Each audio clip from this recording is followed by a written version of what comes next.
Alors aujourd'hui je suis avec Izzy qui a accepté d'échanger devant la caméra sur les avantages et les inconvénients de la vie en résidence, parce que quand on arrive au Sénégal pour s'installer, il y a toujours cette question, je vais en résidence, je vais hors résidence, et du coup comme Izzy tu as les deux expériences, et tu vas nous raconter quels sont pour toi les avantages. On va commencer par le côté positif. Et ensuite, les inconvénients de la vie en résidence. Donc, je te laisse te présenter et je te laisse nous expliquer tout ça. Merci Annie. Donc, moi, je suis Izzy. Donc, effectivement, j'ai pu tester les deux aspects de la vie en résidence et hors résidence. Je vais commencer par les points positifs de la vie en résidence. Alors, pour ma part, je suis arrivée au Sénégal en 2019 avec ma famille.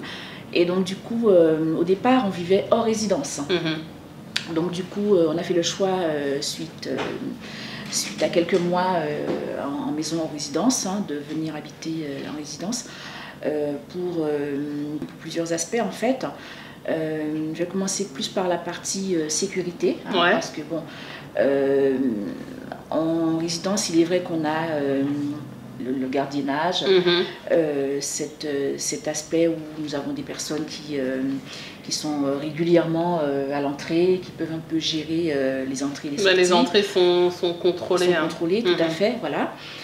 Cette partie-là était très importante, puisque quand on vivait en fait en résidence, en fait, on sait tous qu'au Sénégal, les maisons sont très grandes, les espaces très volumineux, surtout on est la plupart du temps confronté en fait à l'extérieur, donc du coup il peut y avoir beaucoup de passages, il peut y avoir beaucoup de possibilités d'intrusion. Puis en plus, vous étiez dans un quartier très animé, pas loin de la plage, tu disais. Exactement. Avec beaucoup de passages, jour comme nuit. Jour comme de nuit, voilà. Passage de personnes, mais également d'animaux, surtout. Donc à n'importe quel moment, on pouvait entendre des voix, etc. On entendait même des gens, des fois, marcher sur le toit. C'est vrai que pour moi qui... marcher sur le toit passer, en fait, sur les... voilà, on entendait des... Vous savez, les maisons sont un peu collées, donc du coup... les voisins et tout. Oui, voilà, tout à fait. Ça pouvait arriver parce que les maisons sont assez grandes, assez collées, il y a toujours des coups extérieurs. Donc il est vrai que c'était pas très sécurisant. C'était pas très sécurisant, très rassurant du tout. Je ne connaissais pas en fait cet aspect-là, puisque bon, moi je n'ai jamais vécu au Sénégal. Voilà. Et il est vrai que ça nous rassurait un petit peu d'avoir cette forme de sécurité, en fait, de savoir que les maisons étaient surveillées nuit et jour. Et cet aspect-là, puisque bon, moi je n'ai jamais vécu au Sénégal, voilà. Et il est vrai que ça nous rassurait un petit peu d'avoir cette forme de sécurité, en fait, de savoir que les maisons étaient surveillées nuit et jour, et que on pouvait contrôler en fait les entrées en fait dans cette résidence-là. Voilà, c'est en matière de sécurité, c'est plus cet aspect-là. C'est un des gros avantages de la vie en résidence, effectivement. Voilà, tout à fait. C'est plus cet aspect-là, effectivement, qui me rassure aujourd'hui encore d'ailleurs. D'accord. Après, nous avons également fait ce choix parce que avec les enfants, c'est plus pratique cette vie-là en résidence, dans la mesure où les enfants peuvent avoir la possibilité de rencontrer d'autres enfants qui viennent aussi d'Europe, de l'étranger. Parce que bon, c'est vrai que notre fille, elle n'a jamais vécu au Sénégal, la famille étant loin. C'est très très loin, donc du coup la famille étant à Dakar, nous vivons sous la petite côte. Elle n'avait pas de copine, elle n'avait pas d'amis, et c'est vrai qu'il y a beaucoup de ses copines effectivement qui vivent en résidence aussi également. Voilà. Donc elles peuvent se retrouver autour de la piscine par exemple. Voilà, tout à fait. Et en toute sécurité, toi tu sais qu'elle est à côté, que c'est fermé, donc elle ne va pas sortir. Et il y a des adultes un peu partout. Voilà, je pouvais un petit peu contrôler ces sorties, même pour moi d'ailleurs, ayant aussi un enfant de 2 ans, je pouvais, à l'époque un peu plus petit, je pouvais aussi aller me promener un petit peu dans la résidence sans souci, sans pour cela être confrontée à aller à l'extérieur, tout en ne connaissant pas les gens, en sachant pas où j'allais, c'était un peu compliqué. Oui, parce que tu étais vraiment en mode découverte du Sénégal. Tout à fait. Et on pouvait tomber sur tout le monde, on ne connaissait pas les gens, c'était un peu compliqué. Voilà, en fait, je pense que pour commencer, en fait, pour commencer sa vie, en fait, voilà, c'était au Sénégal, c'était très important pour moi d'être dans ce contexte-là, surtout que comme je me répète, mais je ne connaissais personne. Et ça m'a permis également de rencontrer de nouvelles personnes, de voir d'autres têtes, de voir des personnes. Donc un voisinage, voilà, qu'on pouvait un peu discuter, parce qu'on rencontrait un petit peu tous les mêmes difficultés. Voilà, donc du coup, ça c'était un premier aspect. Et puis le deuxième aspect aussi, c'est l'environnement, en fait. Parce que tout simplement le cadre est différent. Donc nous avons également les jardiniers qui viennent s'occuper de l'extérieur. Nous avons le personnel un peu qui s'occupe de l'entretien du dehors, chose que nous n'avions pas dans les maisons en résidence. Tout était à notre charge. Donc du coup... oui, parce que là tu disais que dans le loyer, en fait, toute la prise en charge des extérieurs est déjà comprise. Tout à fait. Donc ça, c'est confortable. Voilà, ça c'est très confortable. C'est un point en moins. Et voilà, c'est un souci en moins réellement. Et puis ça permet aussi de profiter un petit peu de l'extérieur, en fait, sans se poser trop de questions, en fait. Notamment la piscine, on n'a pas à se dire, bon, va falloir faire venir le pisciniste. Voilà, donc du coup, il y a cet aspect-là également. D'autres avantages de la vie en résidence ? Oui, il y a d'autres avantages, effectivement, notamment concernant les coupures, donc d'eau et surtout d'électricité. Voilà, chose que j'ai pu avoir dans les logements hors résidence, en fait. Donc c'est vrai que nous sommes dans un pays où il fait chaud, donc du coup quand on fait ses courses et qu'on se rend compte que toute la nuit il n'y a pas d'électricité et que le lendemain il y a de la flotte partout, qu'on travaille et qu'on se rend compte qu'on ne peut plus bosser parce qu'il n'y a plus d'électricité, l'ordinateur. Donc du coup c'est quelque chose de très désagréable, d'où ce choix pour nous aussi d'être en résidence, parce que nous avons le groupe électrogène qui prend le relais. Il y a des résidences, enfin il y a des logements hors résidence qui possèdent effectivement les groupes électrogènes, mais ils ne sont pas tous dotés de ce système-là, de ce moyen. C'est un système qui coûte cher, donc si tu veux l'intégrer, c'est encore des frais supplémentaires. Tout à fait, ça coûte excessivement cher, et les logements en général en location ne disposent pas forcément de... Non, en location... c'est très rare. C'est clair. Voilà. Je pense que c'est possible effectivement en résidence de trouver un logement où il y a un puits, où il y a un groupe, mais c'est très compliqué. Il y a plus, parce que c'est des investissements lourds, donc les propriétaires ne vont pas forcément les faire. Tout à fait. D'accord. Donc voilà. Il y a d'autres aspects que tu aimes dans la vie en résidence ? Oui, aussi, on est dans la communauté, voilà, quand on est... les voisins, on les entend pas trop, de toute façon, on ne les voit pas trop, contrairement à ce que les gens peuvent penser. Il n'y a pas que des vieux qui habitent en résidence. C'est vrai qu'on a tendance à penser ça, parce que, en plus sur la petite côte, il y a une population quand même assez âgée, mais finalement, au sein des résidences, il y a toute génération. Oui, toute génération. Il y a beaucoup de jeunes, il y a beaucoup de couples avec des enfants.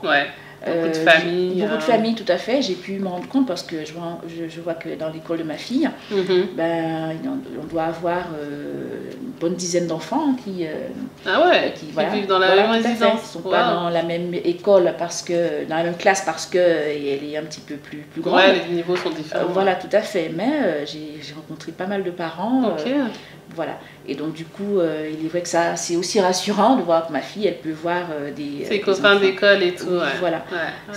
Il y a ça, il y a aussi beaucoup de... Et puis, il y a beaucoup de passages également, hein, parce que toutes les maisons ne sont pas forcément louées à l'année. Donc, le week-end, nous avons aussi beaucoup de mouvements dans ce sens. Ouais. Il y a beaucoup de locations de week-end. Hein, les locations courtes, là, locations courtes, et puis pendant les vacances aussi, j'imagine. Absolument, pendant les vacances, hein, nous avons... il y a beaucoup il y a les locaux également qui viennent, hein, la résidence, oui, c'est quasiment tous les week-ends. Hein. Par exemple, les Dakarois qui viennent, ils louent une maison ici. Tous les week-ends, nous avons tous super. Les Dakarois qui viennent, qui louent des maisons ici. Il y a également les enfants des Français aussi qui viennent pendant toutes les vacances scolaires. Hein, donc, tous les vacances scolaires, tous les 5-6 semaines. Hein, donc la population augmente. Hein. Tout à fait. Donc, oui, c'est vrai, parce que tu disais que tu aimais avoir justement cette proximité avec les voisins et que tu vivais déjà en lotissement quand tu étais en France. Tout à fait. Voilà. Donc là, tu retrouves un peu ce côté-là. Voilà, je retrouve un peu ce côté-là. Et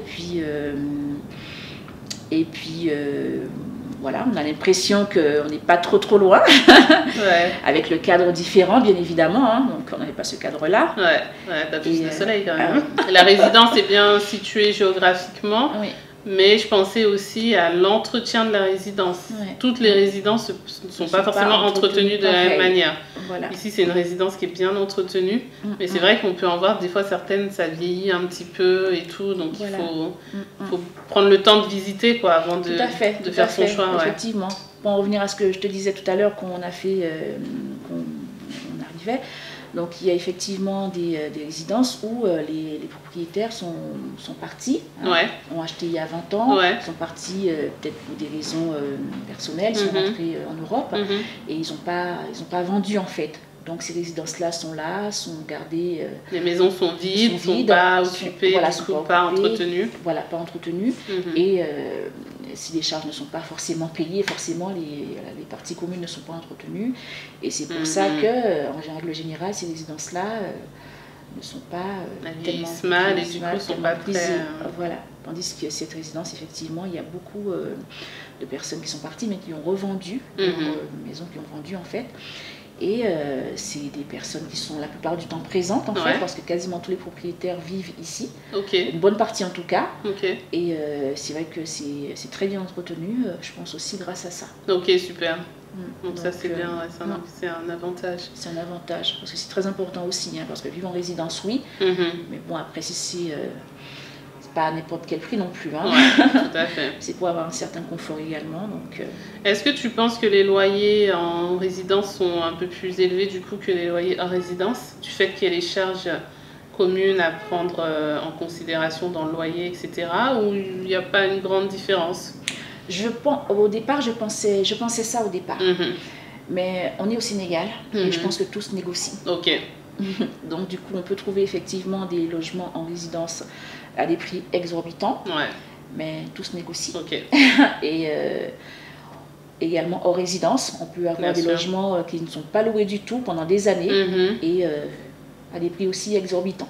Donc je pense qu'il n'y a pas systématique en fait que les prix soient très élevés. Tout à fait, c'est pas systématique et puis logiquement oui, hein, c'était censé être le cas. En résidence, on aurait pu penser qu'effectivement on payait plus cher pour avoir justement ce cadre-là. Tous ces avantages, Voilà, tout à fait.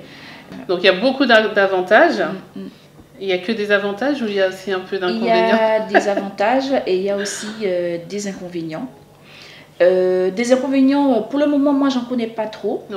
Mais par contre, il est vrai qu'il y en a quand même deux que j'aimerais dire, hein, c'est personnel. Hein.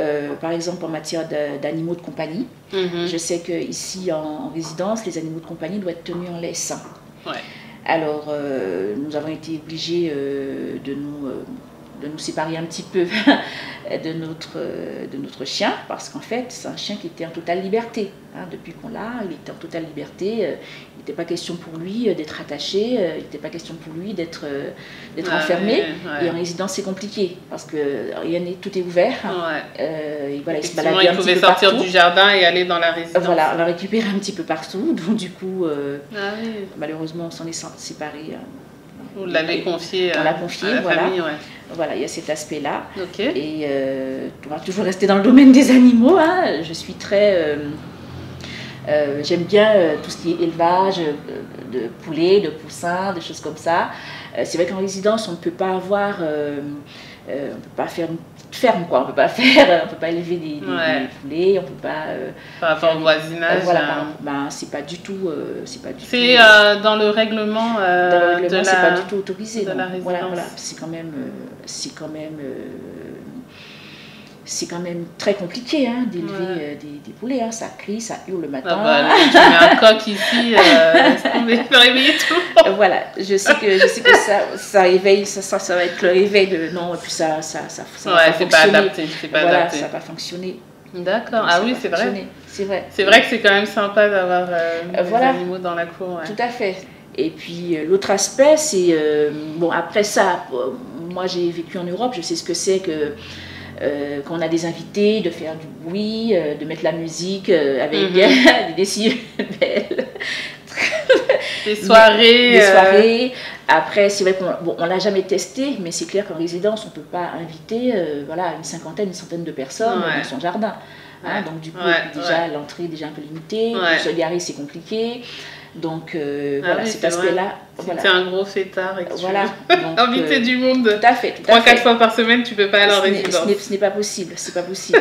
Bon, après, en même temps, il est vrai que pour le moment, avec cette situation sanitaire, donc on n'a pas eu l'occasion de faire des fêtes, des choses comme ça. Mais je ne l'ai pas testé personnellement, mais de toute façon, c'est pas possible. C'est pas possible. De toute façon, tu sais que en matière de règles de vie et puis de bon voisinage, tu ne peux pas, on ne pourra pas le faire. Inviter trop de monde à la maison, ça va faire beaucoup de bruit, puis ça va gêner les voisins. Quoi. Tout à fait. D'accord.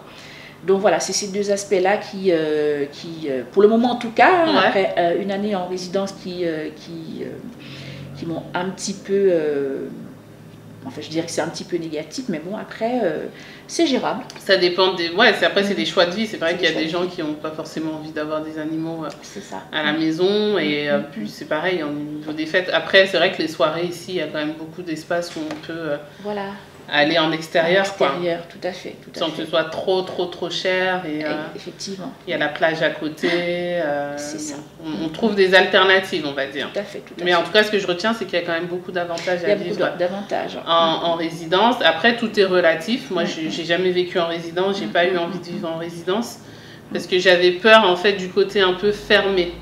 Tu vois, justement, en venant de France, je m'étais dit que j'avais envie de baigner plutôt justement dans une vie de quartier à la sénégalaise. La première expérience que j'ai eue, c'était à Hambourg.